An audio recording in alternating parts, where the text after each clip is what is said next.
नमस्कार दोस्तों। संविधान महोत्सव के 5वें एपिसोड को लेकर आज मैं हाजिर हूँ और आज मैं संविधान महोत्सव के 5वें एपिसोड को आगे बढ़ाऊँगा और कुछ ऐसी जो महत्वपूर्ण बातें हैं संविधान से जुड़ी वो मैं आज आपको बताऊँगा। संविधान की कुछ महत्वपूर्ण बातें जिसे जानना बहुत ज़रूरी है, उसके बारे में मैं अभी कुछ एक बिंदुवार तरीके से मैं चर्चा करूँगा। संविधान जब फ्रेम हो रहा था, जब बन रहा था, तो संविधान निर्माताओं के सामने बहुत सारी बातें थी और उसको देखते हुए संविधान का निर्माण करना था ताकि जो आने वाली पीढ़ी है वो ऐसा संविधान नहीं होना चाहिए कि कुछ खास समय के लिए ही वो प्रासंगिक हो और आगे चल के ऐसा ना हो कि वो अप्रासंगिक हो जाए।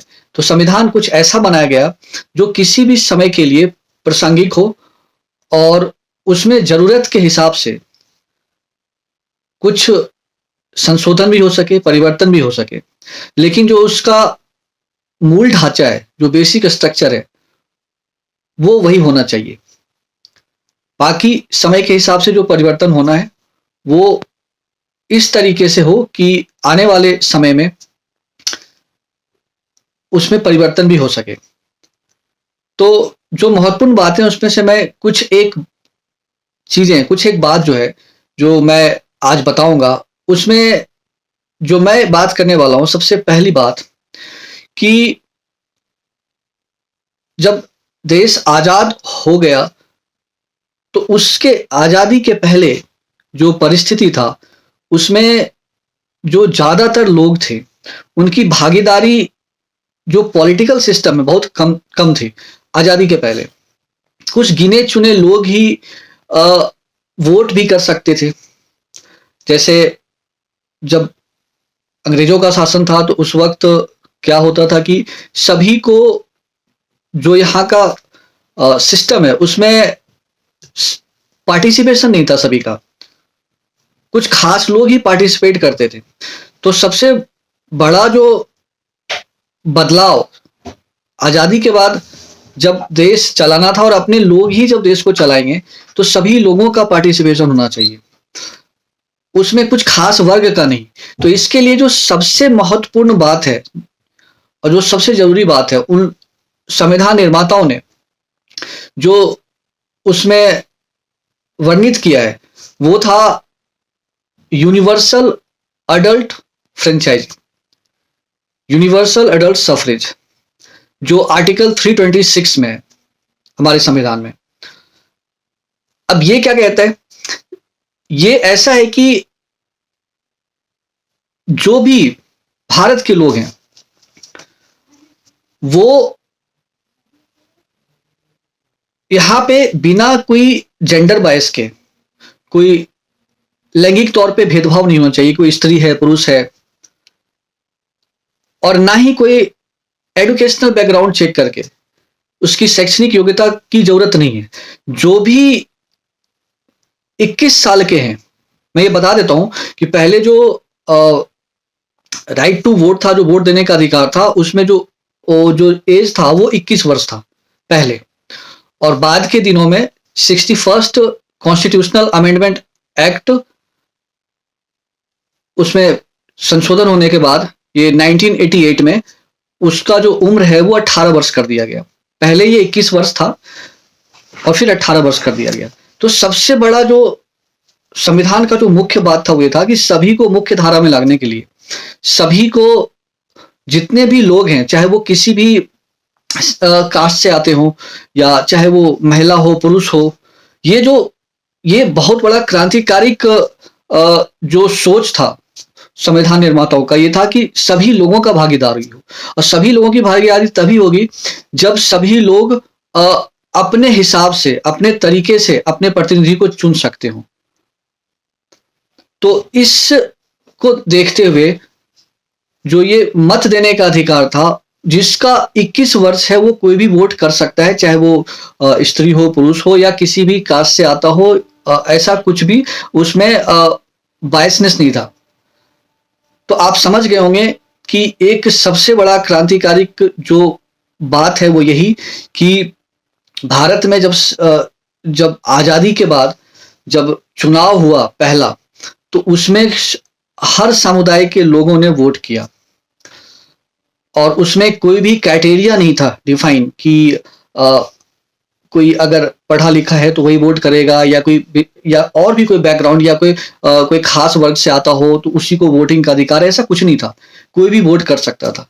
तो ये सबसे महत्वपूर्ण जो बात है वो मैंने आपको बताया। दूसरी बात है जो सबसे महत्वपूर्ण है, वो है कि हमारे संविधान में और इस देश में कोई किसी से भेदभाव ना करे, ना ये कोई भावना आए कि कोई किस क्षेत्र का है। अगर कोई उत्तर प्रदेश का है तो वो मध्य प्रदेश नहीं जा सकता है, उसके लिए अलग से उसको वीजा लेना पड़ेगा, ऐसा कुछ नहीं है। तो हमारे देश में जो है, जो मैं बात करने वाला हूँ वो है एकल नागरिकता की, सिंगल सिटीजनशिप की। भारत में जो है वो सिंगल सिटीजनशिप, आप चाहे भारत के किसी गांव में आपका जन्म हुआ हो, आप जो है वो भारत के ही नागरिक हो, एक ही सिटीजनशिप आपको मिलता है। यहाँ ड्यूअल सिटीजनशिप नहीं है। ये इसलिए किया गया प्रावधान था कि कोई भी रोजगार के लिए या काम के लिए या और भी या उसे घूमने के पर्पज से कहीं भी किसी भी राज्य में जा सकता है और वहां उसे कोई भी उससे भेदभाव नहीं होगा, उसके भाषा के आधार पे, उसके लिंग के आधार पे, भाषा के आधार पे, या उसके पहनावे को देख करके, या और भी या किसी खास क्षेत्र से आता हो तो उस आधार पे, तो कोई भेदभाव नहीं होगा। तो ये एक सोच जो उस समय के संविधान निर्माता थे, ये सोच उस समय उनका था कि भारत में जो है वो एकल नागरिकता हो, ताकि किसी के साथ कोई भी भेदभाव ना हो, कोई कहीं भी जाके रह सकता है और कहीं भी जाके काम कर सकता है। तो ये एक और खूबसूरत बात थी कि जो यहाँ पे भारत में एकल नागरिकता है और कहीं भी जन्म हो, आप भारत के ही नागरिक हो, एक ही सिटीजनशिप आपको मिलता है, वो है भारत का। थर्ड पॉइंट, कोई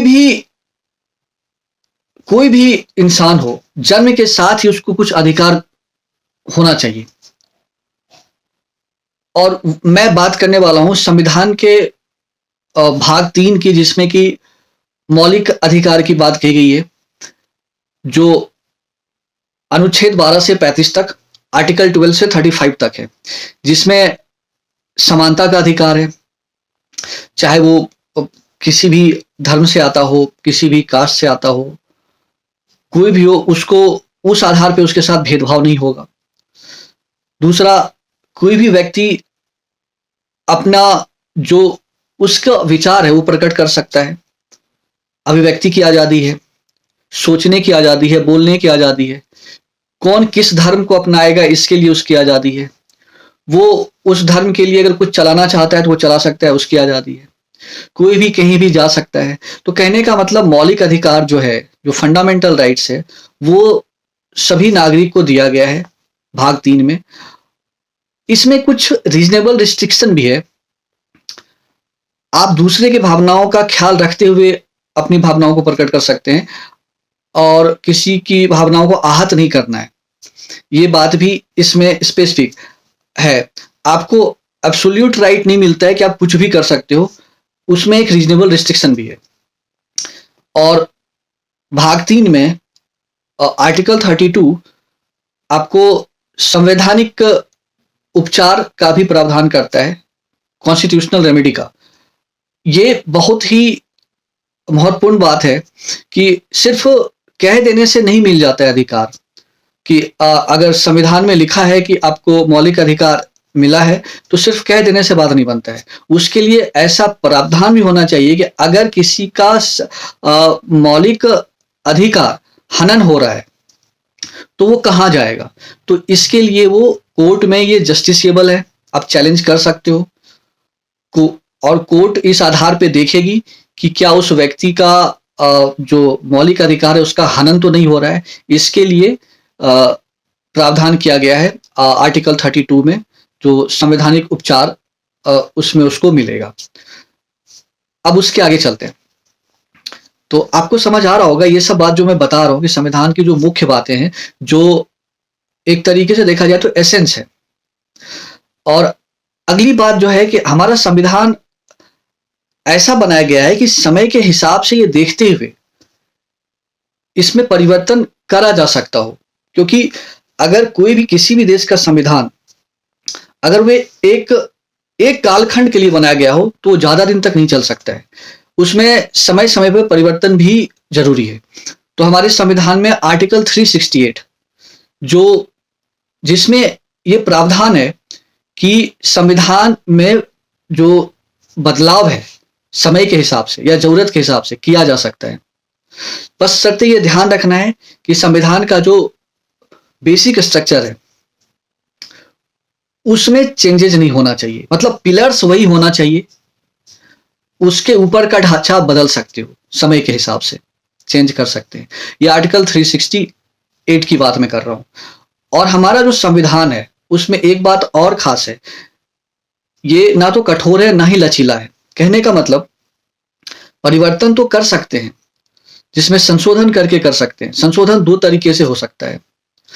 एक तो आपको इसके लिए एक सिंपल मेजोरिटी चाहिए होता है, एक स्पेशल मेजोरिटी चाहिए होता है। स्पेशल मेजोरिटी मतलब 2/3 50% से ज्यादा वोट चाहिए जो प्रेजेंट है उसमें। और ये एक तरीके से लचीलापन है। और कठोर इसलिए है कि कोई भी आसानी से इसको संशोधित नहीं कर सकता है। संशोधन होने के लिए दोनों सदन, लोकसभा राज्यसभा के बाद राष्ट्रपति का इसमें हस्ताक्षर चाहिए, तब जाकर के कानून बनता है। तो आप समझ सकते हो कि ये कठोर भी है, मतलब कठोर भी हो सकता है और लचीला भी हो सकता है। तो ये एक प्रावधान है। दूसरा, अब इसके बाद जो अगली बात है संविधान की जिसमें मैं अभी बात करने वाला हूं कि अगर इसमें आपातकाल के भी प्रावधान किया गया है। देश की एकता, अखंडता और संप्रभुता के लिए, चाहे आंतरिक हो या बाहरी हो, कुछ ऐसी स्थितियां बन जाती है या हो सकता है राज्य की परिस्थितियां जो अनियंत्रित हो गई हो, राज्य की मशीनरी काम ठीक से नहीं कर रहा हो, तो राष्ट्रपति को यह अधिकार दिया गया है कि वो राष्ट्रपति शासन लगा के आपातकाल घोषित करके, और जो सारा शासन है वो केंद्र के द्वारा चलाया जाएगा और सारी शक्तियां राष्ट्रपति को मिल जाएगी उनके द्वारा, चाहे वो आंतरिक हो या बाहरी। या कोई युद्ध की स्थिति होता है तो उस परिस्थिति में भी राष्ट्रपति जो है वो आपातकाल घोषित कर सकते हैं। तो ये कुछ बातें जो मैं बता रहा हूं ये बहुत महत्वपूर्ण बात है संविधान से जुड़ी हुई। अभी मैंने आपको बताया था कि मौलिक अधिकार है। मौलिक अधिकार के साथ साथ आपको मौलिक कर्तव्य भी उसके साथ वर्णित है हमारे संविधान में। और ये आर्टिकल 51A में मौलिक कर्तव्य भी है। देश के नागरिक होने के नाते आपका कुछ कर्तव्य भी बनता है। तो अधिकार और उसके साथ मौलिक कर्तव्य ये भी। तो ये जो कुछ बात मैंने आपको बताया संविधान से जुड़ा हुआ जो उसका सैलिएंट फीचर्स है, जो महत्वपूर्ण, सर्वाधिक महत्वपूर्ण बात है, और इसको बनाए रखने के लिए सभी जो नागरिक है उनकी भागीदारी भी महत्वपूर्ण है। और एक बात और, संविधान चाहे कैसा भी हो निर्भर करता है उसको चलाने वाले लोगों पर। संविधान अगर अच्छा नहीं भी हो तो अगर चलाने वाले लोग अच्छे हों तो भी देश सुचारू रूप से चल सकता है। और संविधान चाहे कितना भी बेहतर हो लेकिन उसके चलाने वाले अगर बेहतर नहीं हो तो सब कुछ अनियंत्रित हो सकता है। ये बात मैं नहीं कह रहा हूं, ये बाबा साहब भीमराव अम्बेडकर ने ही इस बात को भी कहा है। तो आज जो मैंने आपको बताया जो कुछ महत्वपूर्ण बातें संविधान से जुड़ी हुई, और इसमें बहुत सारी बातों को मैंने रखा एक एक करके, इस कड़ी में मैं अगला जो वीडियो बनाऊंगा उसमें मैं बात करूंगा प्रस्तावना की, जो हमारे संविधान की आत्मा है, हमारे संविधान की कुंजी है। और अगर संविधान को समझना है और संविधान का लक्ष्य क्या है, क्या प्राप्त करना चाहते हैं, तो उसके लिए आपको जाना पड़ता है प्रस्तावना में। प्रस्तावना ही है जिसमें सभी कुछ आपको संविधान का निचोड़ डाला गया है। तो आप अगर संविधान को समझना चाहते हैं तो प्रस्तावना अगर आप सही से समझ जाते हैं तो संविधान का जो ध्येय है, जो लक्ष्य है, वो समझने में आसानी हो जाएगा।